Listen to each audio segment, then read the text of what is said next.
Lolajon show dasturi qachon boshlanar ekan deb kutib turgan aziz muxlislarimiz. Xo'p bo'ladi. Bizning so'nggi ishtirokchimiz.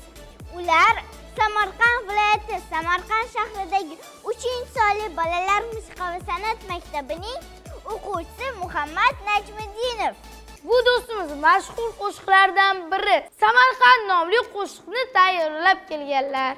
Bu qo'shiqni ustoz san'atkor O'zbekiston xalq artisti Nasiba Abdullayeva chiroyli qilib ijro etganlar.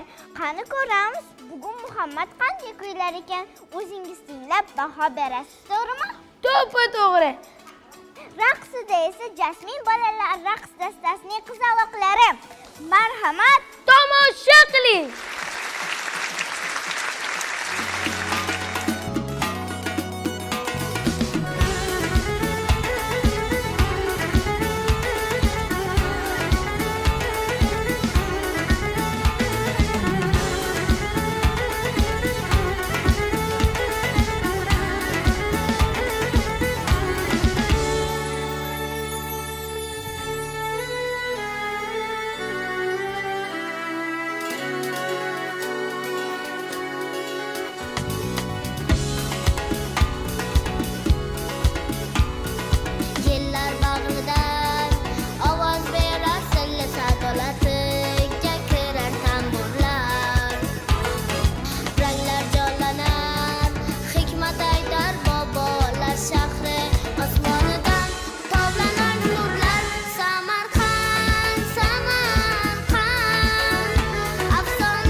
minnatdorchiligimizni bildiramiz.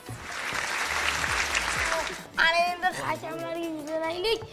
Anchadan beri eshitmadim bu qo'shiqni, to'g'risini aytaman. Sizdan eshitib juda ham xursand bo'ldim. Hozir kayfiyatim ko'tarildi, to'g'risi. Mana shunaqangi oldingi retro deydi-yu, mana shunaqa qo'shiqlarimiz juda ham ko'p. Ayniqsa Samarqand, boshqa viloyatlar haqida. Qo'shig'ingiz yaxshi, baraka toping. Kelajakda kim bo'lmoqchisiz? Qo'shiqchi bo'laman. Qo'shiqchi. Qo'shiq juda ham chiroyli chiqibdi. Mahorat bilan kichkina bo'lishingizga qaramasdan kuylabsiz. Sizga kelajakdagi ijodingizga omad tilayman. Rahmat Fotimaxon. Muhammadjon, ofarin, rahmat sizga. Samarqandimni yodga soldingiz.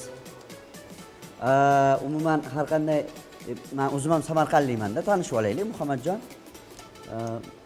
Har doim mana shu qo'shiqni eshitsam bir faxrlanib ketaman. Ustozimiz Nasiba Abdullayevani ijrosida ham, hozir Muhammadjonning ijrosida ham faxr darajasiga yetadigan bir nolalar bor-da. Shu narsa menga juda ham yoqdi. Muhammadjon, bu qo'shiqni jonli ham ijro eta olasizmi? Jonli. Jonli aytib bera olasizmi? Ha. Naqoratini. Baralla ovozda, hayajonlanmasdan. Boshladik. Samarqand, Samarqand, afsona ertak shahrim. Samarqand, sarbaland Samarqand, mehridan sayqal berdi asrim. Qoyil! Muhammadjondan jonli ijro. Qoyil, rostdan ham endi ishondim o'zingiz rostdan ham ijro etganligingizga. Bo'lmasa menga hozir bu gavdada, bu tana tuzilishida ovozi ancha yuqori deb o'yladim. Boshqa bola aytbergan. Balki shunaqa demoqchi bo'ldingiz. Ha, shunaqa bir fikrlar ham kelib qoldi, lekin o'zingizning ovozingiz ekan. Ustoz, men bir narsani ham eshitganman. Mana shu qo'shiq kuylashda va boshlovchilik san'atida ham og'iz artikulatsiya mashqlarini to'g'ri qilish kerak. Shunaqami? Albatta, usiz iloji yo'q. Shuning uchun ham men ijro ettirib ko'rdim-da. Sinovdan o'tkazdim.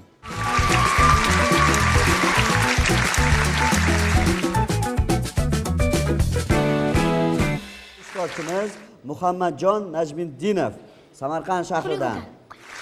Ijro uchun 10 ball. 10 ball. Ha, mayli 10 bo'lsa 10 deng, 10 ball. Biz tayyormiz. Taqdirlashni boshladik. Xo'p, demak, bugungi Bolajon shou dasturida go'zal ijro nominatsiyasi g'olibi Muhammadjon Najmiddinov.